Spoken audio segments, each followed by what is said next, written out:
Want to get from point A to point B in life? Make sure you ask the right people for directions. Next, I'll show you how. Welcome back to my channel.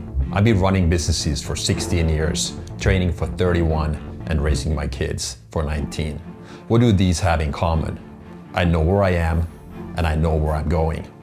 That's the reason for my results. Today, I'm gonna give you my roadmap to go from point A to point B. It's simple, there's no bullshit, and it works.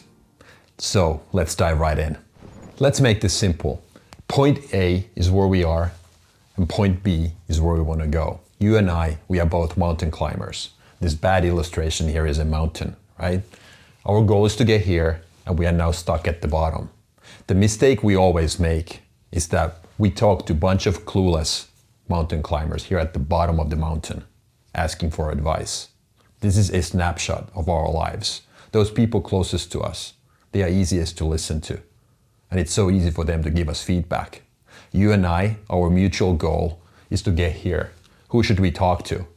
These other people here, or this lone person up at the top who's been there, who knows what it takes to get to the top of the mountain? That's what this video is today all about. And there are 5 steps along the way. And those are the steps we're going to talk about next. Before you and I can take on that journey from point A to point B, we need to do first things first. The first step is to turn your location finder on. It's the same as know yourself and know where you're standing. Let's use an analogy here. Let's say you're traveling and you're flying, you're landing, you're getting a rental car.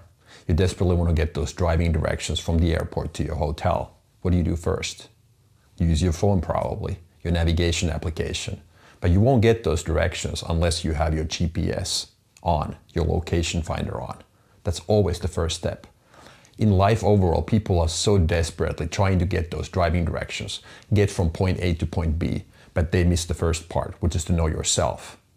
Which brings me to our second illustration, which is this famous 3 layers by Dr. Albert Ellis, which is about the 3 layers of blame. On the outer circle, people typically blame the circumstances, taxes, government, the environment, weather, whatever. And then when you go 1 layer in, it's other people. Your parents messed you up, or your partner does this, or your brother or sister does that. And then ultimately, here in the core, it's yourself. And why is it important to understand that all the answers are in the mirror? Because when we're about to take on that journey from point A to point B, it's gonna get tough, no matter what the goal is, assuming it's a challenging one. Weight loss, gain muscle, make money, get happier, start a new job, whatever that is. It's gonna get tough, guaranteed. So that's why knowing yourself is the first step, and understanding that all the answers are in the mirror. We can't blame anybody else. We need to be very, very self-aware. Okay, how do I get there is the next question. What I do is that I ask myself a lot of questions. Why am I behaving this way? Why does this thing feel hard? Why am I avoiding certain tasks in life? It's probably not the first answer that gives you all the secrets, so to say, but you gotta go really, really deep. Sometimes you ask yourself why 7 times so that you get to the bottom of it. Because the ultimate goal is to know yourself. It's the same as self-awareness and intuition. Once we know where we are, the second step is to set our target. Step number 1 in step 2. What's my goal? Number 2, let's play it out. Which problems do I prefer? What does that mean? Every single goal is closely linked to many different alternatives. Let's say it's that mountain climbing example and it's Mount Everest. There's plenty of climbing to do. There's probably several different trails that you can choose to get to the top, depending on the conditions, depending the time of the year, etc. Part of number 1 was to understand where you are, connect the dots, recognize patterns, and be very self-aware. That comes in handy now in step number 2 when we set our goal and when we understand which problems do we prefer along the way when we are trying to climb to the top. And then 3, once you are clear when it comes to those challenges, then just decide. Be comfortable with the uncomfortable and just keep going. Okay, so I want to turn this personal as well, real talk. So using myself as an example as far as point B. Yeah, the mountain climbing example is still something we share. But 11 months ago, as I have explained on this channel, I launched a new business. I wanted to build a brand. I wanted to turn a passion into a business. I wanted to see how good I truly am. I wanted to build a business consulting business that is location independent. That was my why. That was my goal. Let's see how that shaped up along the way when we cover steps 3, 4, and 5. Here's the game changer. Talk to people who have been to point B. Remember from that first illustration in the beginning of the video where we had the mountain here, and I had these people, the clueless mountain climbers who were stuck at point A, and there was that one lonely climber at B. That's what this is all about. Instead of talking to these people who are bunched up together, clueless here in the beginning, not knowing what to do, instead of listening to these people, we listen to that person who's been at B. That's also the same as having a mentor, somebody to talk to, a coach, personal trainer if it's health related. But that's the key here. The easiest thing in life is to listen to those people who are closest to you, your relatives, your friends, maybe your spouse, your partner. These people are so eager, so willing, and it's so easy for them to give you advice, whisper something in your ear constantly. And we fall for that all the time. I've been a victim of that as well in the past. But understanding that those people have no clue. It's the same as going to a government office, asking those people how to start a company, how to put together a marketing plan. They don't have a clue. They might have plenty of opinions. So this is really, really important. When you have found those people, that perfect mentor, that person who can teach you, who can show you how to do it, then you ask 2 questions. What do I need to know that I don't know? Let that sink in. What do I need to know that I don't know right now? And the second question, what would you tell me if I didn't get upset? And ultimately, our goal is to find out what our ignorance debt is. What does that mean? The cost of not knowing what you don't know. That's the most expensive thing in your life. Again, going back to this example here, the distance or the gap between point A and point B, you don't know. We haven't been there, remember? You and I, we are these clueless mountain climbers stuck at the bottom. We can only guess. The cost of not knowing what you don't know. That's what this is all about. So ask this coach who's been at point B, what is it that I need to know right now that I don't know? And what would you tell me, honestly? No emotions, no drama. What is it that you're holding back? The darkest secrets. Because the ultimate goal is to make sure that we can get better. Okay, I'm gonna put some own skin in the game. So remember, I told you about my goal to launch that new business. What was my ignorance debt? What did I need to know that I didn't know in the beginning? About building a brand using social media. What I didn't know is how important laying that foundation is and providing value, information, education.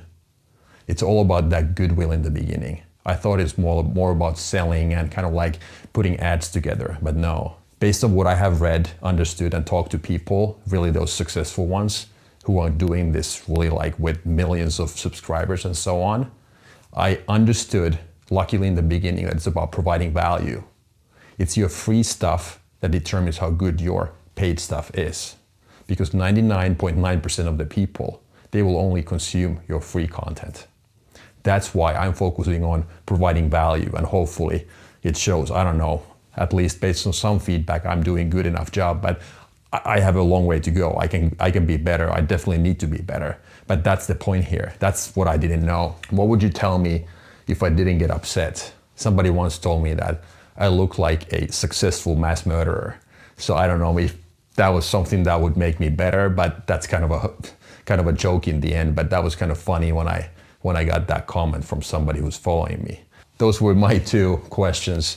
But anyhow, the point about this step number 3 is to really find that person who's been there, not the people who are closest to you. Now that we have our goal, and now that we have that good advice from our mentor to go from point A to point B, the next step number 4, is to compare our actions today to those that we need to be doing or taking in the future. Very simple. Future versus today. And again, a lot of asking today. Ask again 2 questions from yourself. What am I doing now that I should stop? And what am I not doing now that I should start? So to put it simply, what should I stop and what should I start? Because remember, the biggest mistake you can make is to keep doing the same things but expect different results. That's the definition of insanity. And that's what so many people do. I wonder why they never get to their point B, because they never change their behavior. Change your behavior, change your actions, and you get a different outcome. That's what it boils down to.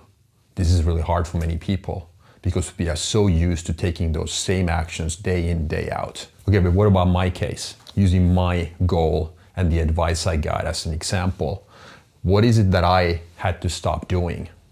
I've talked about my lack of focus in the past a lot, and that was one big one. So I had to stop focusing on many things. That was probably the biggest one in my case. What is it that I needed to start doing? There were plenty.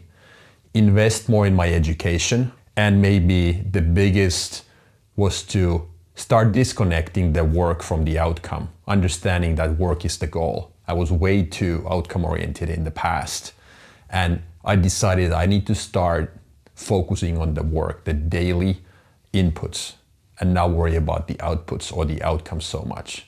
That's what I really started to focus on a lot. But this thing is really, really important in the end. Ask yourself, what is it that I need to stop doing? And what is it that I need to start doing? But don't do the exact same thing that you've done all those years, expecting different results. The last step is the simplest, but it's the hardest to stick with. Start, never stop. Start the right actions, stop the bad ones, like we talked about. Never stop. Why is it so hard for people to commit to this? Because of the shiny object syndrome, grass is always greener, people needing that instant feedback, instant reward, somebody to pat them on the back. The best advice I could give to anybody is to be a so-called good perfectionist. Never deviate from your plan, your schedule, and your actions. Focus on those little things on a daily basis. Don't worry about the outcome, but accept deviations. Accept variations in daily capacity and outputs. You can't be perfect every day. The only thing you can do is to empty your tank and get a lot of comfort, a lot of satisfaction from that, because you have succeeded if you empty your tank on a daily basis. Remember, every step compounds over time. Tiny actions, they turn into massive results over 10,000 steps. That's why you don't skip that perfect breakfast once. That's why you never skip that leg day. You commit to your schedule. You take that action no matter what. Because it's not that one time that you miss or skip that matters. But that one time never ends up just being once. That turns into 10,000 times. And that's why that tiny little action turns into gigantic leaps when we take those actions day after day. Okay, time to summarize the video. What did we talk about today? Step number 1 was all about understanding, knowing yourself, where you are today, turning that GPS location finder on. Set your goal, step number 2. Step number 3 was to find that mentor, really important. Somebody who's been here at point B. And number 4, compare today's actions versus those future actions you'd have to take based on that feedback from that mentor. And then number 5, start and never stop. So here's a challenge for you. Know yourself, set your goal, start the right actions and never stop. If this resonated with you, drop a comment below. Let me know. What's your point B? What are the right actions you need to start today? And which actions do you need to stop? What's the harder conversation you need to have with yourself today? Thanks for watching. I highly appreciate your time. I know it's your most valuable resource. I'll talk to you again next time.